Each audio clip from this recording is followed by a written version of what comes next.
Welcome to this edition of 10 Minutes of IBM Tech. My name is Michael Moore, and I'm an IBM Software Client Architect. This is the third installment of this session where we talk about microservices and leveraging the GameON game, which is a text-based navigational room game, and deploying our game as a microservice into the Kubernetes cluster on the IBM Cloud. In the previous editions, we created a room, we extended the room, we pushed the registry of the application into the container registry on the IBM Cloud, and then we pushed the image out onto the Kubernetes cluster. In this one, we're going to go through and finalize this, where we're actually going to look at the functions of the game now that it's been deployed. So we'll go over to our browser, and we'll look at the GameON session. The first thing that we need to do is log into the GameON, and we need to create a new room. So the registration of the room is a requirement. Now that the application is physically running in the cloud, we have to actually be able to now point this service that we created into the game. To do this, we go on the GameOnText.org, sign in. In my case, I sign in with my GitHub registry, and I click on the building in the upper right-hand side. This gives me the capability of creating and registering a new room, as you see here. I'm going to go ahead and give my room a name and call it More Shirts. Brings in the pseudonym for the short name. The short name is the one that you're going to use when you're doing navigation or anything of that nature.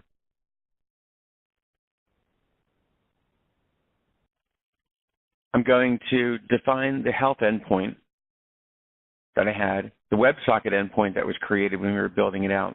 And then I'm going to go ahead and define exit names for the room. As I mentioned in the first session, these names are not what you'll see when you're in the room, but they'll be the names when you're actually looking at entrances into your rooms. So we'll create that and we'll save it. And I've done that in this case.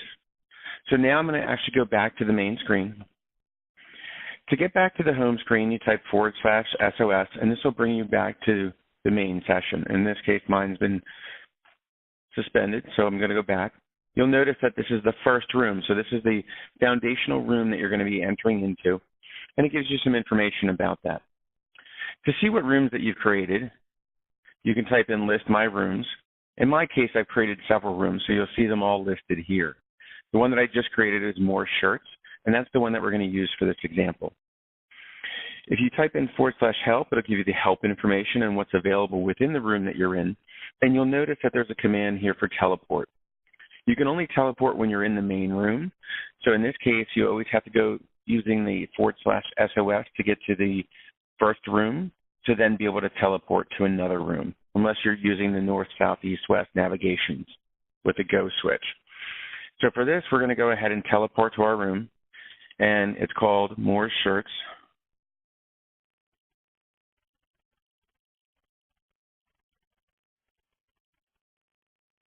And now we're in the room. If you recall, there's two pieces that we did to the extension. And in these two pieces, the first one was to go and create a button as an extension point. Now that I'm in my room, I can use the same help command to see what options that I have available to me. We'll notice we have the examine command, we have the look, we have the SOS to bring us back to the first room, we have the help, and we also have the push. And this is where we look at the push for pushing the button.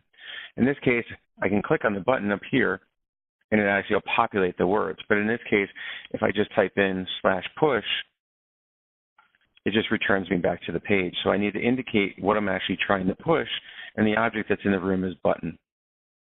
The responses that we see are what we put into the code. So you'll see that the extension of this piece for adding an item into the room and an action on that item is functioning. If I look at the exits within the room, we'll see the north, south, east, west exits that have been created. The navigation in and from the room, is, as I mentioned, is where you'll see the definitions of the names that you created for the doors or the exits.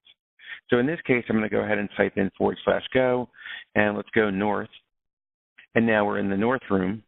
And if I look at the exits from that room, I'll see that if I look at the south, we have a Dreamer's Delight without the plight. This was the exit name that we applied to the room that we created and deployed. So I'm going to go ahead and go back into that room that is mine. So I'll go south. And I see that the button's still back there. Looking at what we have as far as the capabilities, the next thing we'll look at is the examine. And I'm going to examine myself. And my username is MoreMIC. And since I'm not in the database, it's going to show me that I'm not wearing any shirt other than the plain white t-shirt that I have at the moment. As I mentioned with the creation of the persistence, if I don't have anything in the registered database for the Cloud at NoSQL, it's just going to come back with that as a response. The next thing that we're going to do is actually go ahead and add a shirt to our person, and that would be written to the database.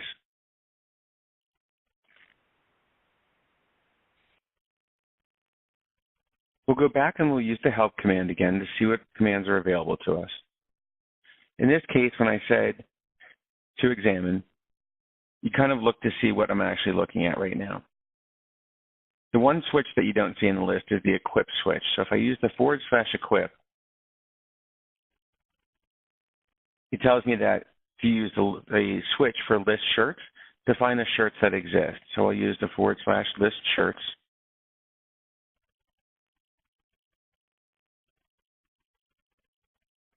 And you'll see the enumeration of the shirts that we have. The pink polo, the blue Hawaiian, the green tank top, blue Oxford, and a black t-shirt with the descriptors that we had that were part of that. As I mentioned, with the equip switch that we use, you need an input parameter to be able to put that item on your person. To do this, we use the /equip, and I'll type in pink polo.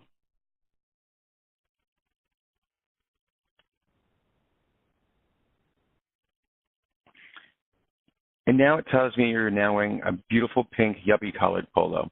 So it responds that it's me, and responds to the description that's part of that. As I mentioned with the persistence, if I leave the room, I should still have the object that I had before. So we'll leave the room, we'll go east. We use the exits command again to demonstrate that our name, in this case, west, which is Cluck Goes the Chicken, is our room name, or exit name, is there and it exists. We'll go back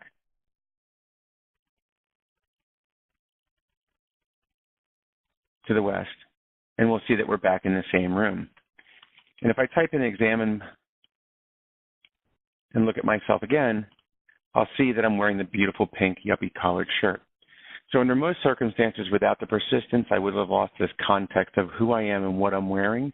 But as I come back in the room and I use the examine switch and look at myself, it's making a query to the No Cloud and SQL database and pulling back the value that was stored in it. To look at this object, we'll go into the databases that we have. And in the shirts database, I see here I have one document that was created. The database was created when it was first opened because it didn't exist. And if I look at this document, I'll see the GitHub ID I have, the revision, the polo shirt that I have, and a descriptor. These are all written by the player data class that we created for writing the information into the database itself. So once I added and equipped myself with that, it committed it to the database, and now there's persistence with that information. I'd like to thank you for taking your time to review these videos on creating a microservice, deploying it to the Kubernetes cluster on IBM Cloud, running through the room, looking at the extensions that we created in the code base, building out and extending the room through adding a button, pushing the button and seeing the function that it did within the room, adding the names to the room and registering the room, and then finally also creating the persistence. So if I'm doing something with an object within the room, I use the persistence of the NoSQL database to store the information. That way when I come back into the room, I still have the same state. Thank you.